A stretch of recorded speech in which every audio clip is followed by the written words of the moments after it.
Hi Bobcats! In this video, we're going to take a look at the effect of lone pairs when they appear on the central atom and how that impacts our VSEPR structures. We will distinguish the electron geometry from the molecular geometry. They're the same if all of your domains are bonding domains, but if you have lone pairs on that central atom, the electron and molecular geometries are going to be different. And we'll also see the impact that those lone pairs have on the bond angles in these molecules.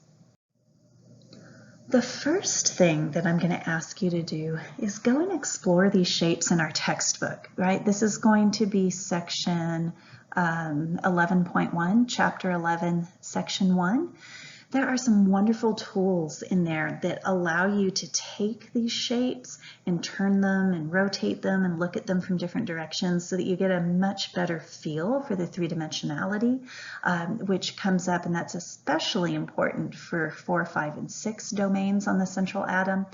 And then it's also going to show you the impact of putting a lone pair in for one of those domains and how that affects the shape of the molecule. So please, please, please pause this video, go explore section 11.1, and then come back.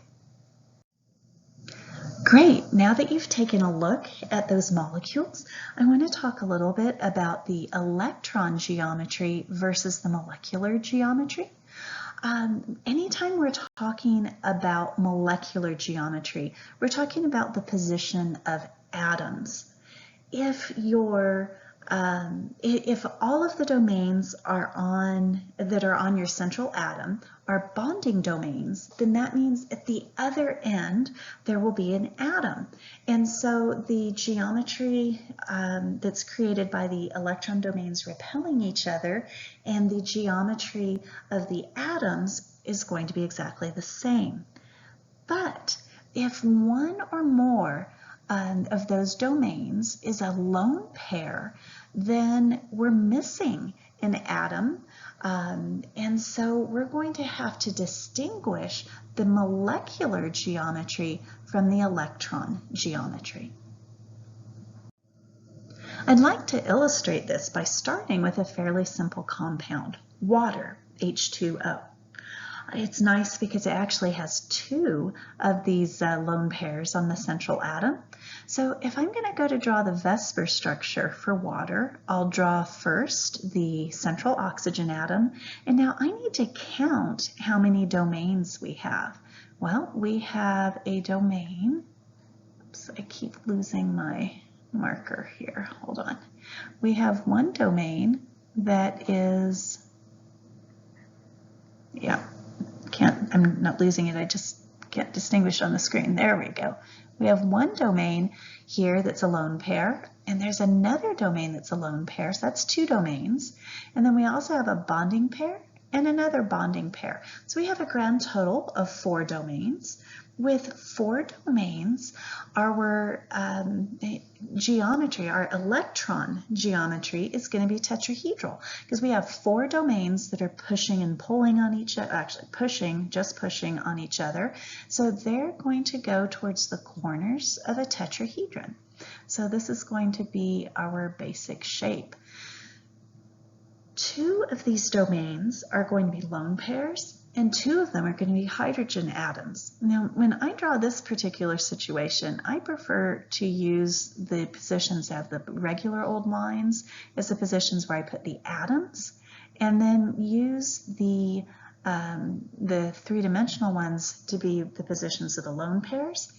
But in a tetrahedral geometry, all of these positions are exactly the same, so it really doesn't matter where I put what. So for instance, I could have drawn this structure with the hydrogen atoms in those 3-dimensional spots and the lone pairs where the plane lines are.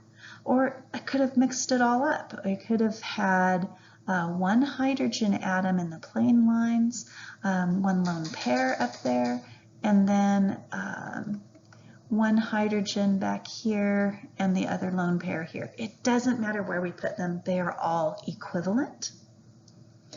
But that's the point that I'd really like to make here is that when we talk about the shape of the molecule, we're talking about where the atoms are positioned. And so we have 1, 2, 3 atoms positioned here.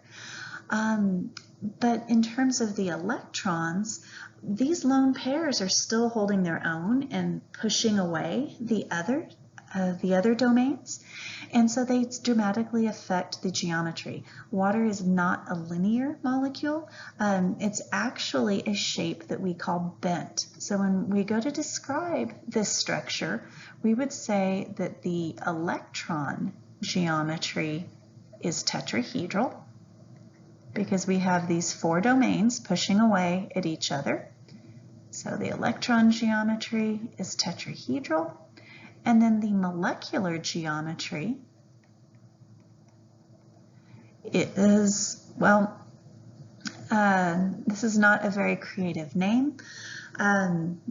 We've got 3 atoms that are almost but not quite in a line. And so somebody decided we would call this bent. Some textbooks or tutorial sites that you might look at might call this angular. But either bent or angular is the name that's given for the molecular geometry.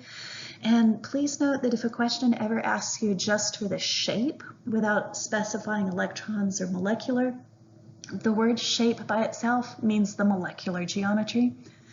Excuse me. And so the shape of this molecule would be bent. Well, it turns out that not all domains are created equally. I used the PhET simulation that was there in that chapter in that section of your textbook to draw the structures here. The one on the top is actually water, and taking those electron lone pairs into account, note that the bond angle being illustrated here for water is 109.5. Now in the bottom molecule, that molecule is ammonia, NH3. The blue atom is nitrogen there in the middle, and then the white ones are hydrogens. And in this case, the bond angle is 107.8. Well, if we had something like methane, CH4, with no lone pairs on it, the bond angle would be 109.5. So we would expect for tetrahedral electron geometry that our bond angles would be 109.5. But when we throw lone pairs on there, the bond angles get smaller, and the more lone pairs you throw on there, the smaller the bond angle gets. So our takeaway from this is that the repulsion between a lone pair and a bonding pair is bigger than the repulsion between a bonding pair and a bonding pair. So the lone pairs crunch the bonding pairs down onto themselves. And so when we put lone pairs on those central atoms, the molecules are actually going to have bond angles that are smaller than what we would predict as being their ideal value. Those bond angles are going to be reduced a little bit. So we distinguished the electron geometry from the molecular geometry based on the presence of lone pairs on the central atom. Molecular geometry refers strictly to the position of the atoms, and if we have a lone pair in place of a bonded atom, then the molecular geometry will be a little different from the electron geometry, but that lone pair still holds its own. In fact, it does a little bit better than holding its own, because it will push away at the other domains more strongly than a bonding domain will push. And so the presence of those lone pairs affects our bond angles. Lone pairs will actually reduce the size of a bond angle.